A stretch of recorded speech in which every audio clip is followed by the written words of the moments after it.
up with getting in there with the leash, with really good control, really good influence to affect his mind. Okay, so when I do this, I'm going to be using the choke chain.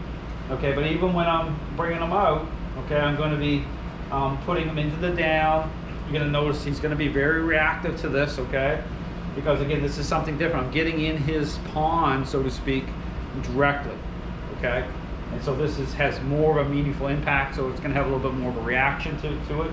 But this is the fix, okay? This is the way to really get him to calm down, let it go, because you know, the dog does not express control in the area that you're in control of. So the in control of part of it is you need to be very meaningful, connect it that way, and be in there in the way that's really going to line this up. So I can get the leash. Now when I bring him out again, just taking my time. You know, his mind's pulling in, so we're going to have some moments here with him. But same thing, so attach the leash.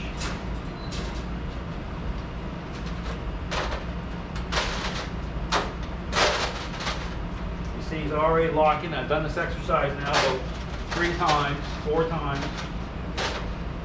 So just think of it as a crate exercise. So as soon as I connect, I'm going to start putting pressure through the leash to have him come out. So have him come out. You want to get the choke chain up nice high in his neck. I'm going to bring him right. I'm going to bring him over forward a little bit more. I'm going to apply pressure here.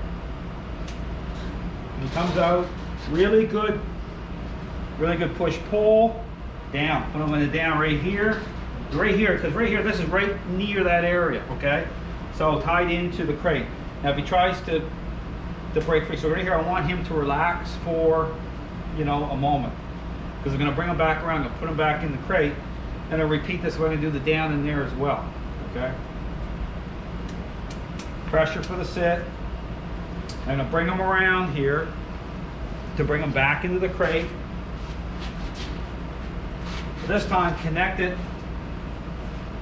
I use my body to move him around. He's more stiff here because, again, have more of a reaction.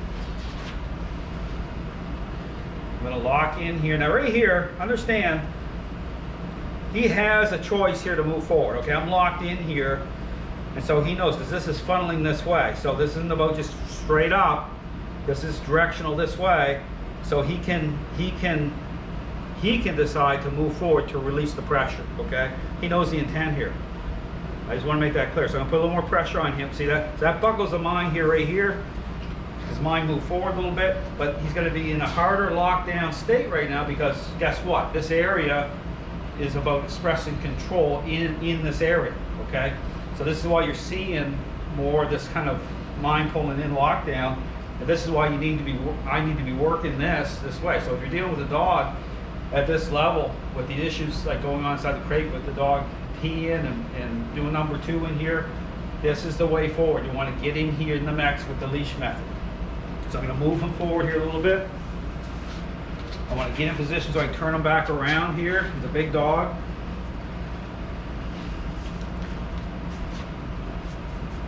Use my body. Now right here again, another moment. I want to put him into a sit. Do a really good push-pull. I'm going to put him back into the down. He's not liking this at all going down because guess what? This is we're right by the area of control here.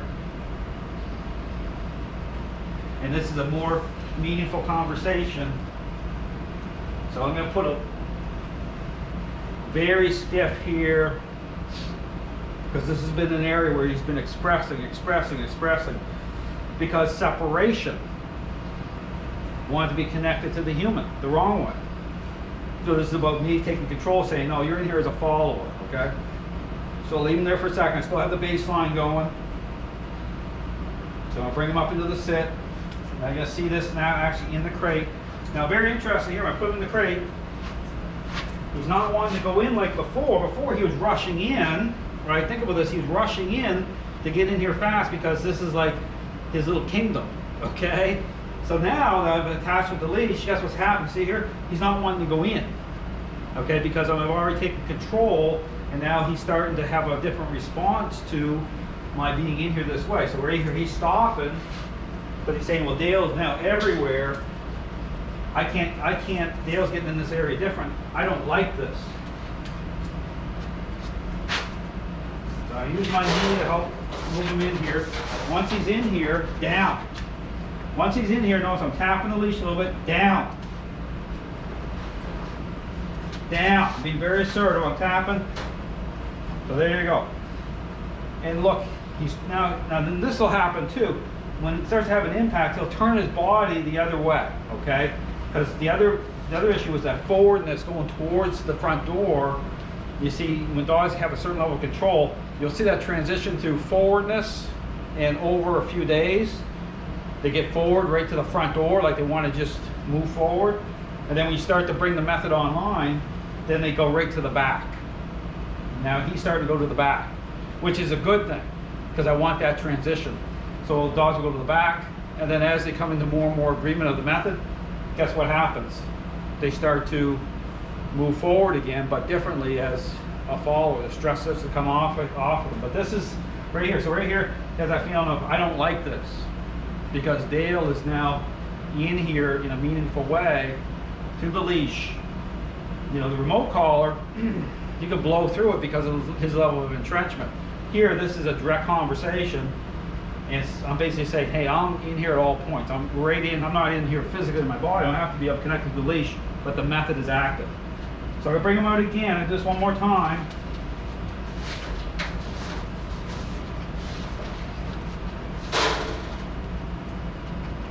Same thing. So right here, a point where he'll start to lock down a little bit.